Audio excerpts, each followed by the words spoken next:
Next Dimension foi a obra responsável por introduzir ao universo de Saint Seiya um dos conceitos mais interessantes e ignorados para além do aspecto das velhas lutinhas de sempre, que é o conceito do 13º Cavaleiro de Ouro. Essa figura misteriosa, banida e criminosa dentro do santuário, alguém que no passado era tão poderoso e adorado que era tratado como um deus e almejou até mesmo ser um e teve seus planos completamente frustrados pelos deuses e, em especial, por Athena. Mas o que essa história esconde? Além de um vilão que queria tomar o controle do santuário, o que mais podemos entender sobre Asclepio e como ele expande o passado da mitologia de Saint Seiya? E mais do que isso, de que forma podemos analisar Odisseus, sua relação com Asclepio e seu desenvolvimento enquanto personagem? Já na última parte da obra, o personagem é elevado pelos Cavaleiros de Bronze quando estão retornando ao futuro, sendo posto como o cavaleiro mais nobre de toda a história. Então, no vídeo de hoje falaremos sobre tudo isso, sobre Asclepios, sobre seus segredos, sobre como Odisseus é um dos melhores personagens já feitos por Masami Kurumada e também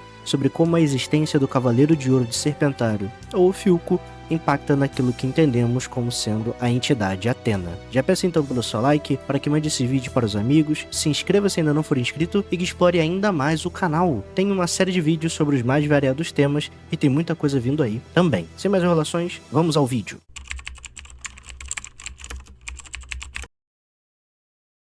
Para começarmos a falar de Asclepio, é interessante que visitemos duas mitologias. A primeira, a que foi fonte de inspiração para o personagem que conhecemos, e é a mitologia grega. A segunda, a mitologia que vemos dentro de Next Dimension, onde até mesmo Asclepio nos conta um pouco sobre o seu passado. Comecemos então pela mitologia grega. Asclepios, também conhecido como Esculápio, era o filho mortal de Apolo e da ninfa Coronis. Algumas versões também descrita como uma mortal. Na Ilíada de Homero, o épico retrata Asclepio como governante de Tríca e médico, tendo sido tutorado pelo centauro Quiron, o treinador de heróis, e passou esta arte para seus filhos, Podalírio e Macaon. Como muitos acreditam a Guerra de Troia ser a poetização de um evento real, crê-se que Asclepios realmente possa ter existido por volta de 1200 a.C., tendo sido divinizado após sua morte, não incomum para reis e pessoas de feitos grandiosos da época. Muitos na antiguidade não sabiam dizer com precisão o status de Asclepio. Alguns o viam como um deus, outros como um herói-deus e outros como um semideus. Somente por volta do século V a.C. que se iniciou o que seria conhecido como o mito de Asclepio. Segundo o autor grego Píndaro, Asclepios era o filho de Apolo, deus da cura e das pragas, com a mortal Coronis, filha de Flégias, governante da Tessália. Mais tarde, o autor romano Ovídio expandiria esse mito através do seu livro Metamorfose, onde nesta narrativa, Coronis seria a jovem mais bela de Tessália, cativando até mesmo o deus do sol. Phoebus, a versão romana de Apolo, então a tomou como amante. Porém, o corvo, companheiro de Apolo, descobriu que a jovem uma vez havia se deitado com outro, com Isis, filho de Elatos, e informou seu deus. Febo, se sentindo traído, atirou uma flecha na amante, matando-a. Enquanto preparava os rituais fúnebres, o deus rasga o peito da falecida amante e encontra dentro do corpo um bebê, o filho de ambos, ainda vivo.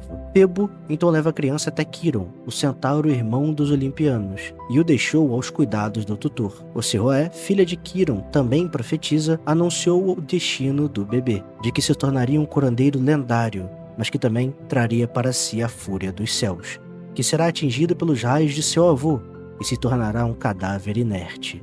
E deste cadáver renascerá um deus e pela segunda vez renovará o destino. O que, de fato, se cumpriu. Suas curas mais famosas foram as de heróis feridos em Tebas, de Filocteto em Troia, do tirano-rei de Epidauro Ascles, as filhas de Proetos, restaurou a visão de Fineu, curou as feridas de Héracles após a luta contra a Ida de Lerna, devolveu a vida a Órion, Hipólito, Himeneu, Tindaneu, Glauco, Capaneu, Panasses e Licurgo. Todos esses milagres interferiram no domínio de Hades e o equilíbrio da morte, fazendo com que o deus se queixasse com Zeus, que, assim como foi profetizado, lançou um de seus raios em Asclepios, ceifando sua vida. Mas logo após, voltou à vida como um deus, ascendendo entre os imortais e ganhando o posto de deus da medicina. É crido que sua figura está ligada à entidade de panteões antigos e distintos, particularmente a Imhotep no Egito, Enlil na Fenícia, e também houveram ligações entre Asclepios como aspectos de Zeus e Júpiter em Roma, sendo chamado de Asclepius Optimus Maximus, ou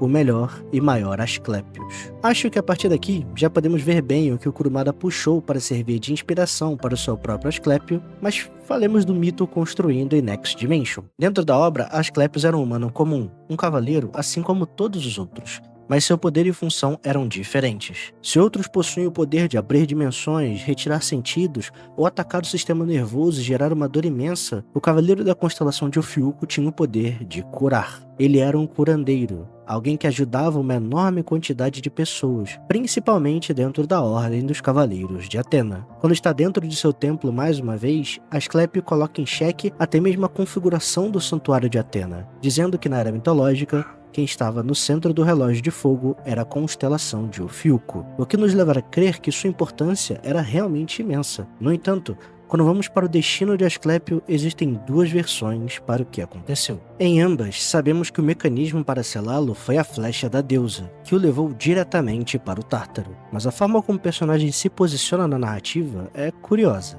A primeira versão diz que Asclepio tinha tamanha influência e poder que havia até mesmo tentado ser um deus, ser maior do que meramente um humano. O que podemos perceber em sua fala quando, ao falar de suas ações no passado, ele se coloca em distanciamento com relação à humanidade, dizendo que curou inúmeros humanos, ao invés de pessoas ou até mesmo cavaleiros. Por conta dessa enorme ambição, os deuses o puniram e o selaram, e toda a sua existência foi apagada do mundo. Sua casa, a presença no relógio de fogo e até mesmo sua constelação, que antes era de ouro, passou a ser de prata. A segunda versão é mais curta e narrada pelo próprio Asclepio, que se coloca como uma vítima da situação. Ele apenas diz que salvou muitos humanos e que então Atena o traiu e o jogou no Tártaro, apagando então toda a sua existência do santuário. O que é curioso é que na hora de falar de seu passado, ele não menciona a sua ambição divina, mas momentos antes, quando finaliza seu embate contra Scarlet, ele diz que era chegada a hora de Asclepius se converter em uma divindade. A pergunta que faço, e que acho de extrema importância que se pense é: Asclepio é um narrador confiável? A resposta óbvia é claro que não. Mas isso não quer dizer que não exista algo que se possa tirar de sua própria história para a expansão do mundo de Saint Seiya. Entraremos de forma breve em um campo teórico e interpretativo para então falarmos da personalidade do personagem.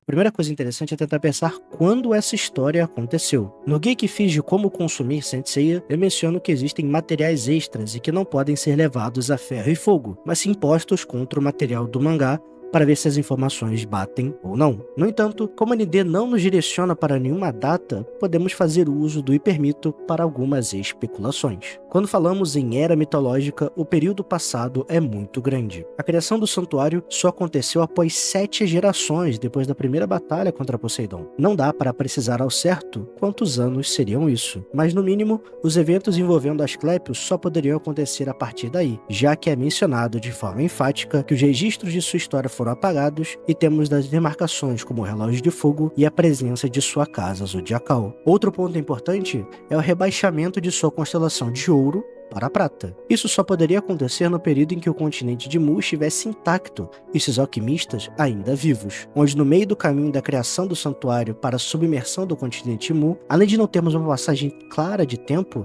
nós temos um grande conflito, que é a gigantomaquia. Será que Asclepio chegou a lutar contra os gigantes? Seria no mínimo interessante. Falando então sobre Atena, suas ações são no mínimo curiosas e contrastantes com o que temos da sua representação mais atual, e a Saori. Atena puniu de forma dura as ações de Asclepio, o levando a uma vida de sofrimento eterno no Tártaro. E quando vamos ao presente, ela perdoou as ações de Saga e Canon, entendeu a dor dos renegados e demonstrou seu extremo perdão. Além do próprio Tártaro, o santuário tem a prisão de rocha do Cabo Sunion, que é algo brutal como vemos nas cenas do canon, tanto no mangá quanto no anime. É interessante pensar isso, pois vemos que Atena era uma deusa diferente das eras mitológicas, mais próxima de seus irmãos como Apolo e Artemis, e até mesmo de seus tios, Hades e Poseidon. O que confirma isso são as palavras da própria Artemis, que diz que Atena estava ficando mais humana e que havia se esquecido do que era ser uma deusa, colocando então essas duas naturezas em conflito. Asclepio teve contato com uma Atena que era sim mais punitiva, e talvez não tentasse ir para outro caminho, ou mesmo tentasse entender ou repreender de outras formas. E é claro que Asclepio era diferente de tudo que já vimos. Talvez a prisão do Tártaro tenha acentuado suas características, mas vemos o personagem ser cruel, sem escrúpulos, faminto apenas pelo poder e pela morte de Athena, não tendo nenhuma preocupação real com salvar vidas. Pelo contrário, ele até mesmo não via problema em tirar as vidas de personagens como Doco, Escarlate ou mesmo Tema, o que, para sua persona como curandeiro, não deveria fazer sentido. Asclepio é um ser corrompido, não apenas pelo seu próprio poder, que é superior ao dos outros Cavaleiros de Ouro, mas principalmente pelo seu ego e ações. Se lembrarmos de Saga e do que diziam dele, Mu chega a mencionar que o personagem era adorado como um deus pelos outros, e, pelo que podemos entender de Asclepios, o mesmo acontecia com ele. A adoração para aquela figura humana com poderes especiais inflou seu ego, o convenceu de que ele poderia ser tão poderoso quanto um deus. Ou pior, que ele poderia ser realmente um deus, e alcançar essa natureza divina à força. Imagino que isso tenha irritado os deuses do Olimpo de fato, assim como pode ter irritado a própria Athena. Mas eu me pergunto se não foi a partir do aprisionamento de Asclepios que Athena passou a vir à Terra como uma humana, e tudo no santuário mudou. Enfim, teorias e mais teorias.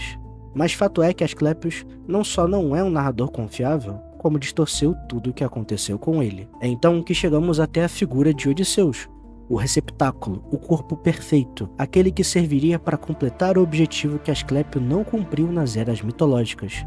Mas de que forma? Odisseus é bem diferente daquele que queria tomar seu corpo, e de muitas formas é a versão pura do que Asclepio deveria ter sido. Falemos então sobre Odisseus de Ofilco. Mas antes disso, se chegou até aqui e estiver gostando desse vídeo, deixe seu like, use a opção de hypar o vídeo no seu celular se ela estiver disponível, manda para os amigos e se inscreva no canal. Considere também tornar-se membro por apenas R$ 3,99 e fazer parte desse grupo de cavaleiros e amazonas que impulsionam o nosso canal a crescer e evoluir cada vez mais. Meu muito obrigado às lendas que estão passando na tela. E mais enrolações, falemos de Odisseu.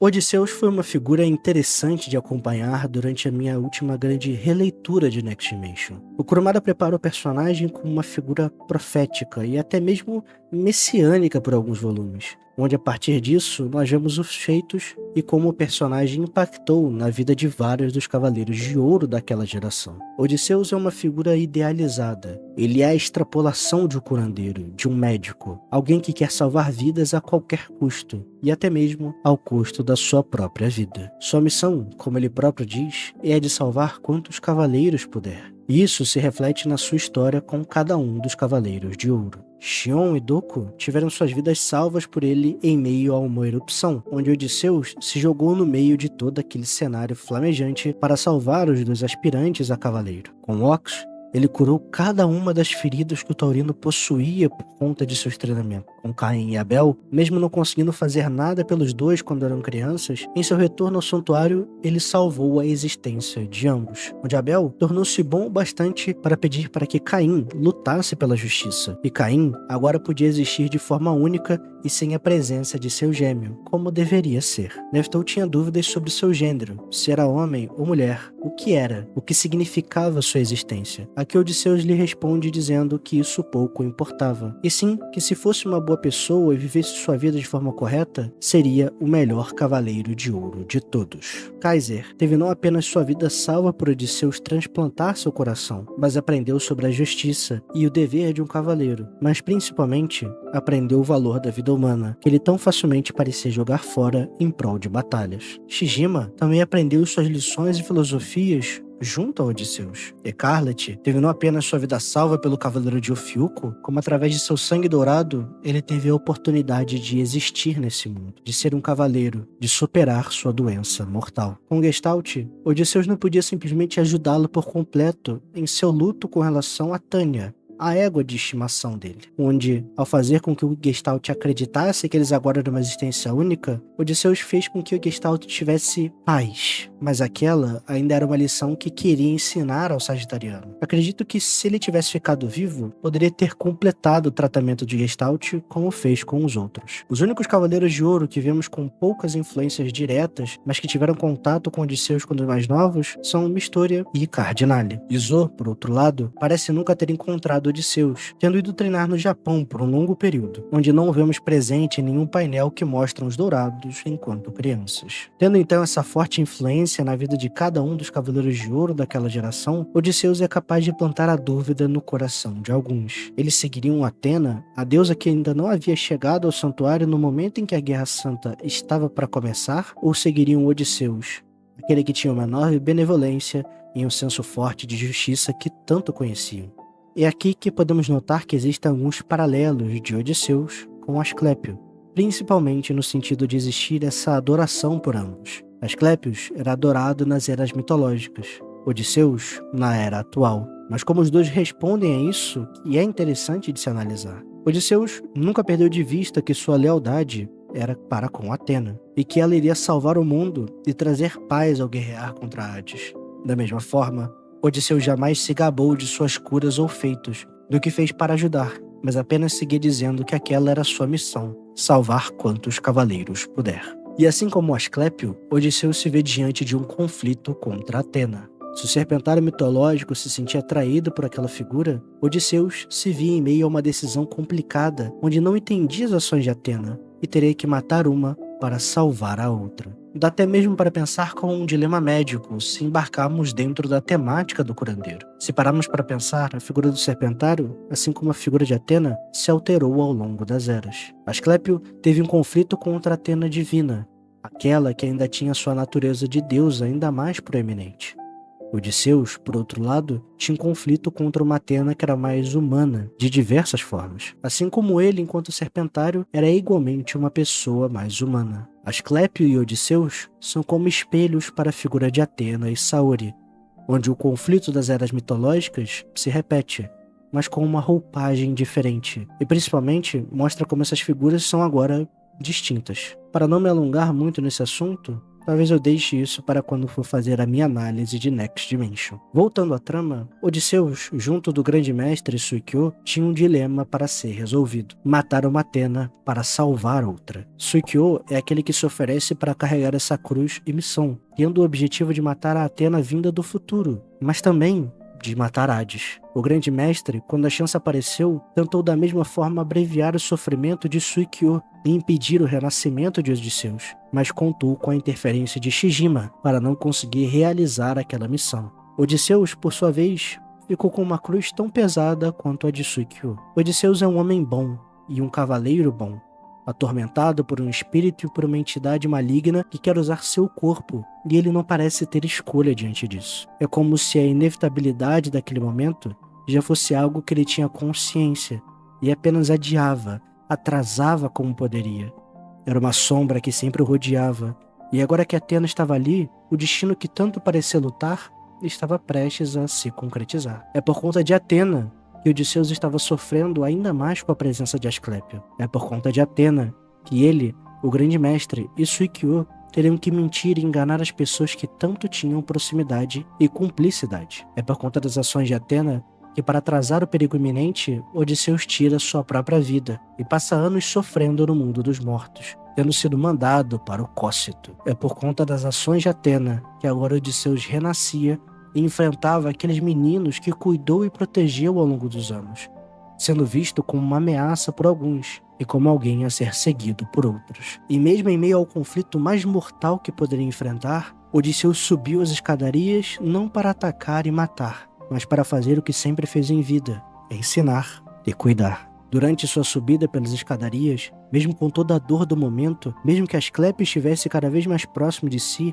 mesmo que tenha visto o cadáver de Suikyo e derramado lágrimas de sangue, Odisseus em nenhum momento incitou os Cavaleiros de Ouro contra Athena. Ele destacou o dever de cada um deles, os elogiou pela determinação em proteger a Deus e seguir o propósito da justiça que se esforçou em ensinar. Em seu último ato, em posse de seu corpo, deixou toda a esperança nas mãos de Tema, ao mandá-lo, com a ajuda de Deftoul, para perto de Sasha, para que protegesse a deusa Athena de sua era. Odisseus nunca foi um traidor, assim como Saga, Camus, Shura, Máscara da Morte, Afrodite, Xion e Suikyo. Odisseus era apenas alguém que carregava o fardo de fazer o que deveria ser feito pelo bem da humanidade, ainda que isso fosse matar quem ele mais amava nesse mundo. Ao encontrar-se com Atena, após Asclépio ter sido selado mais uma vez no Tártaro pelo poder da flecha da deusa, Odisseus retorna ao seu objetivo. Ele precisa matar Atena pelo bem da humanidade e da guerra santa que eles estavam prestes a enfrentar. E o que ele ganha de Saori não é nada além do que ela já havia demonstrado com outros: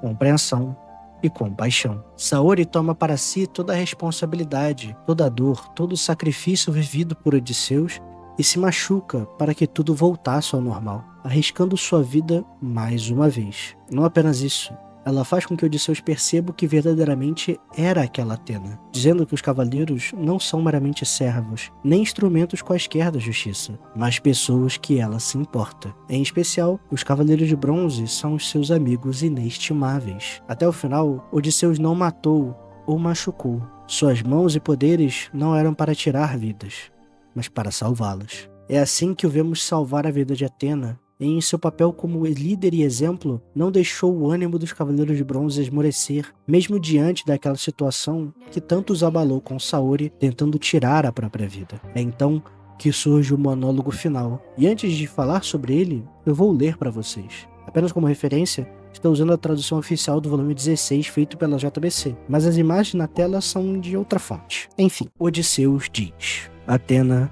e Cavaleiros de Bronze, mesmo que tenham voltado em segurança para o futuro, vocês ainda têm uma batalha para enfrentar. Agora que partiram desta era, a destruição cessará e tudo voltará ao normal. Tudo sumirá da memória de todos e vai ser como se isso tudo nunca tivesse acontecido. E Tema e demais cavaleiros de ouro desta era, vocês finalmente enfrentarão a verdadeira guerra santa contra o exército de Hades. Eu voltarei ao mundo dos mortos mais uma vez, e a casa de Serpentário sucumbirá. Adeus, Atena. Adeus, grandes cavaleiros que viajaram pelo espaço-tempo.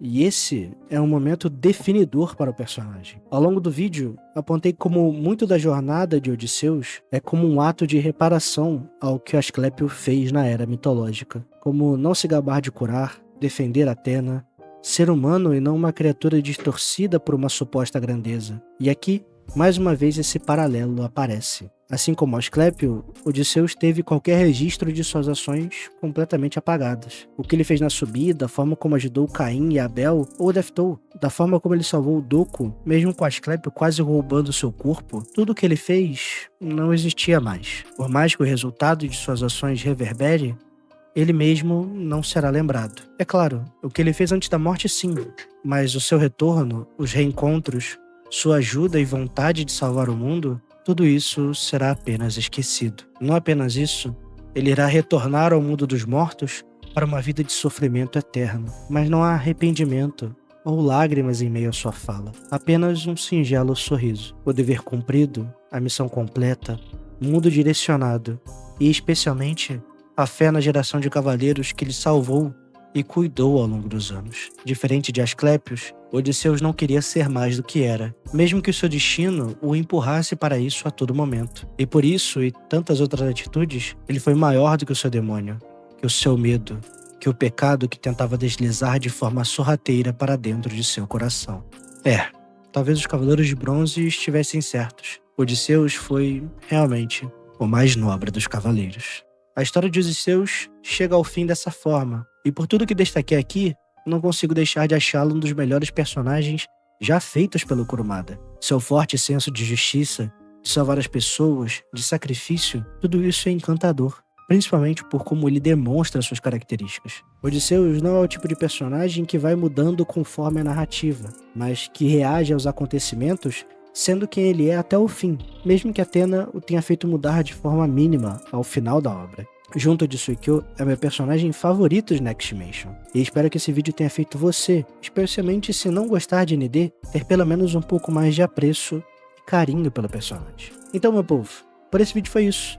Espero que tenham gostado, e se gostaram, não deixem de deixar o like, usar a opção de hype pelo celular, mandar pros amigos, comentar e fazer esse vídeo chegar o mais longe possível. Coloquei muito carinho e muito esforço nele, então conto com a ajuda de vocês. Um grande beijo, um grande abraço, vejo vocês na próxima live ou vídeo e valeu!